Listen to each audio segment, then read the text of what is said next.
So how does a 40-year shadow war suddenly explode into the open?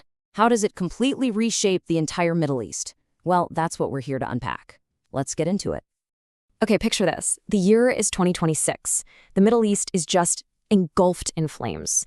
And this quote, it really captures the feeling of that moment, right? There's only one goal: demolish the enemy.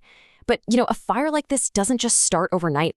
A massive joint U.S.-Israeli campaign called Operation Roaring Lion is in full swing against Iran. We're talking cities getting absolutely pummeled by ballistic missiles. The human cost is just staggering. To really get how we got to this point of devastation, you've got to rewind the clock. Yeah, this conflict did not just appear out of thin air, not at all. Think of it more like a 40-year slow burn, a methodical buildup of strategy, of ideology, and of just pure raw animosity. The seeds for all of this were planted way back. It really kicks off in 1979 with the Iranian Revolution, which flat out declares Israel an illegitimate state. From that point on, Iran starts building this network of proxies. First, it's Hezbollah in Lebanon. Then, even as peace talks are happening elsewhere, they start backing Hamas. This whole thing became what they call their forward defense strategy. And this axis of resistance, you have to admit, it was a brilliant and brutal strategy. It meant Iran could fight its biggest enemies, Israel and the US, but on foreign soil. It kept the war far, far away from its own borders. And these right here, these are the key players in Iran's proxy army: Hezbollah, Hamas, militias in Iraq and Syria, the Houthis in Yemen. Together, they formed what's basically a literal arc of fire all around Israel, a constant multi-front threat, and all of it was fueled by Iranian money, weapons, and training. So the big question is, what finally lit the fuse? How did this long shadow war suddenly turn into an all-out inferno? Well, turns out a perfect storm of geopolitical shifts was just about to hit the region. Nothing shows the deep, deep divide in the region better than the 2015 Iran nuclear deal. For some, it was this masterpiece of diplomacy. But for Israel, it was a complete disaster. A stunning, historic mistake that they believe just poured billions of dollars right into the hands of their mortal enemy. And here it is, the perfect storm. First, the U.S. pulls out of the nuclear deal, squeezing Iran with massive sanctions.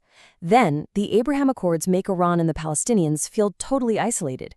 And all the while, Israel is distracted, consumed by its own internal turmoil, and, well, it looked weak. And that combination proved to be absolutely deadly, leading directly to the horrors of October 7th. October 7th just shattered Israel's entire sense of security.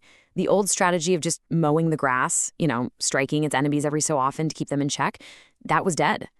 The new goal was simple, and it was brutal: dismantlement. These threats weren't going to be managed anymore. They were going to be destroyed. And this new strategy, this goal of dismantlement, it led to a terrifyingly rapid escalation. The shadow war was officially over. The real war had just begun. The speed of the escalation was just breathtaking. First, thousands of exploding pagers and walkie-talkies take out Hezbollah's leadership. Then, a massive airstrike kills their longtime leader, Nasrallah. And finally, the unthinkable happens. Iran itself fires its own missiles directly at Israel, crossing a red line that could never, ever be uncrossed. Use it or lose it. Just think about that. That was the chilling calculation made by Israeli intelligence. They knew their covert weapon, these pagers, had a shelf life. They chose to use it knowing full well it would ignite an absolute firestorm. And this number, this just represents the sheer, overwhelming firepower that was unleashed in response. We're talking over 400 U.S. and Israeli fighter jets taking to the skies to dismantle Iran's military and its nuclear infrastructure. The war had entered a terrifying new phase. So, the initial phase of Operation Roaring Lion was just a storm of destruction. Thousands of Iranian fighters were killed. The U.S. deployed 3 aircraft carriers to the region. 3! And all the while, Israeli civilians were living under the constant threat of more missile attacks. So, after the bombs finally stop falling and all the smoke clears, what's left? After a war that has completely redrawn the map of the Middle East, what on earth comes next? Look, the military objectives might be met. The war might be won. But the peace is so far from certain. Iran's proxy network is in tatters, sure, but a new, completely unknown order is now rising from the ashes. And it just gets to the absolute heart of the problem. You can win a war, but you can't win the peace without a political solution. The wounds from this conflict are so deep, and they're just not going to heal on their own. So, in the end, was this a war of choice, or was it a war of necessity? Was it a preemptive strike to prevent some future, bigger threat, or was it a desperate act of self-defense?